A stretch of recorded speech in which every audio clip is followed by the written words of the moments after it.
দেখো বন্ধুরা, রাই আজকে কি খাবার জিনিস বানাচ্ছে। এটা হচ্ছে চিজ ঘষে নিয়েছে, আর এটা হচ্ছে আলু সেদ্ধ করে নিয়েছে।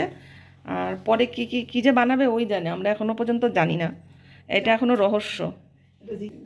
বল কি বানাবি? Cheese ball. Cheese ball. আচ্ছা দেখি তাহলে। এই যে আমার মাও শেখার জন্য দাঁড়িয়ে পড়েছে, আমার মাও শিখবে বলে বলে দেখি কি বানায়। মানে এটা মাংস দিয়েও হয়, আবার এমনি আলু দিয়েও হয়। আমি আলু দিয়ে আজকে টেস্ট দেখি কেমন। চিজটা ভিতরে দিতে হয় না? আচ্ছা, দিয়া শ্বশুরবাড়ি গিয়ে কি খাইছিলাম চিজ বল? হ্যাঁ না বোধহয়। তুমি কোথায় খাইছো? ওর বরযাত্রীকে, আমরা কন্যাযাত্রী থেকে খাইলাম না?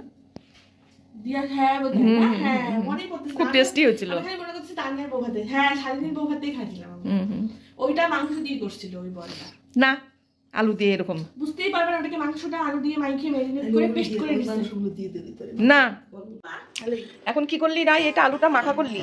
এটা দেখাবি তো আলু মাখাটা? এটা আর এটা কিসের গুঁড়া? এটা হচ্ছে ব্রেড গরম করে গুঁড়া করছি।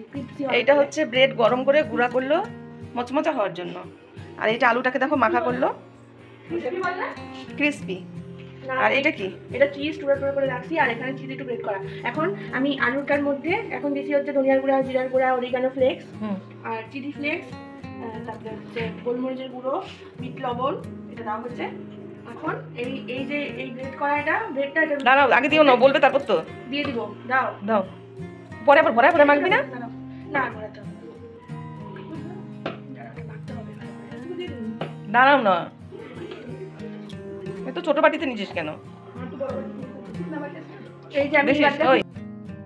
রাই কিন্তু এই মাঝে মাঝেই না এরকম হাবিজাবি জিনিস বানিয়ে থাকে।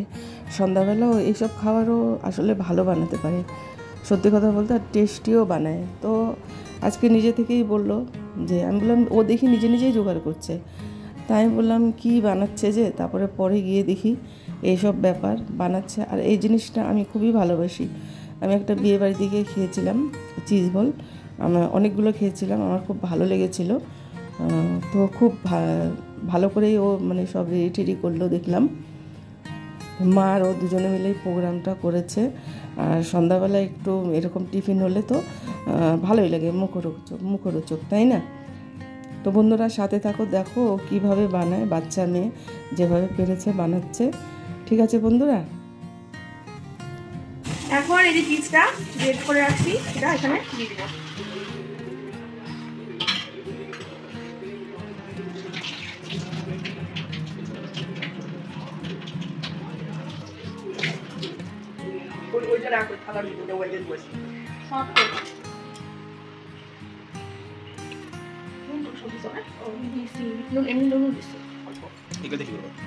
ভিতরে ভিতরে দিব।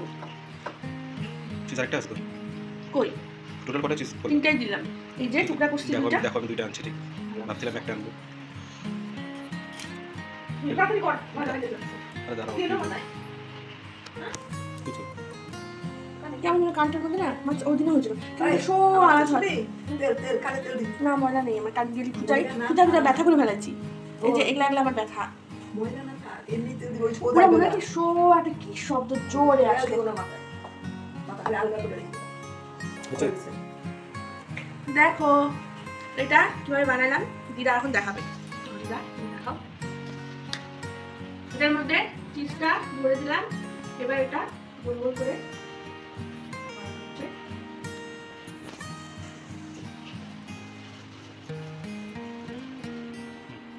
বন্ধ করো।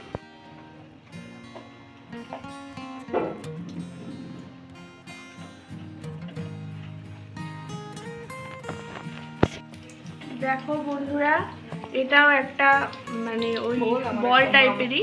আমার এক মামা শ্বশুর মানে মামি শাশুড়ি, আমি একদিন দিদার বাড়িতে গেছিলাম, তো আমার এক মাসি দিদার বাড়ি, তো ওখানে গিয়ে ওরা খাইয়েছিল, খুব টেস্ট ছিল ওটা। তাই বললাম মামি এটা কিসের গো? তখন শুনলাম যে ছোটো মামা নাকি নিয়ে আসছিল। তারপরের বার আমাদের বাড়িতে আসছিল যখন, তখন আমার মামি আমার জন্য নিয়ে আসছে ওটা।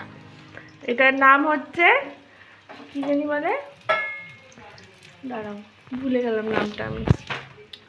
এটার নাম হলো চিকেন পপকর্ন। এরকম এই যে ফ্রোজেন প্যাকেটে থাকে, দেখো তোমরা, চিকেন পপকর্ন এরকম ফ্রোজেন প্যাকেটে পাওয়া যায়। এটা মানে রেডি করাই থাকে, তেলে ভাজলেই হয়ে যায় এটা। তারপরে স্যালাড বা সস কিছু দিয়ে খাওয়া যায়। তো দেখো এখানে আমি স্যালাড রেডি করেছি, পেঁয়াজ, কাঁচা লঙ্কা আর এই যে শসা গ্রেট করা হয়েছে কুচি কুচি করে।